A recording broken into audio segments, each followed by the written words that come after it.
12 million people in the US now work for companies owned by private equity. Private equity firms have quietly reshaped the US economy, taking over large chunks of industries ranging from healthcare to retail. Bad Company is a portrait of how innovation is being replaced by financial engineering.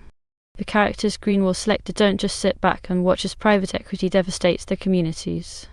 Greenwald spoke to Wired about what private equity is, and Megan Greenwald, people confuse private equity and venture capital. How is the business model different from, say, venture capital? She says in the leveraged buyout model, the private equity firm really is the owner. In venture capital, VC are evaluating whether to make a deal based solely on whether they think that company is going to become successful. Private equity is looking to make money off of companies in ways that don't actually require the company itself. Private equity is attracted to companies where you don't have to play the long game.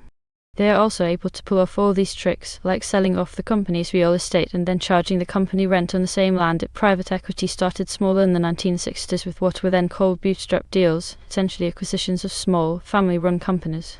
In some ways it was more like venture capital, although it targeted established companies, and there was a huge expansion of private equity in the 2010s for the same reason that venture capital exploded. There was a lot of cheap money out there, and cheap money is great for investors.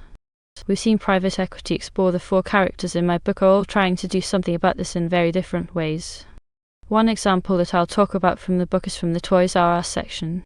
Public pension funds at Toys R Us workers started going around the country, standing in front of these pension fund boards and saying, "Here is how these private equity firms that you invest in have blown up our lives," talking. I think it's a mistake actually, but also strategically for people who want to see the system change to attribute too much to them. Right, the first section of the book tells the story of how the 4 industries I write. I do think private equity is a villain in terms of the way they have taken advantage of these industries for their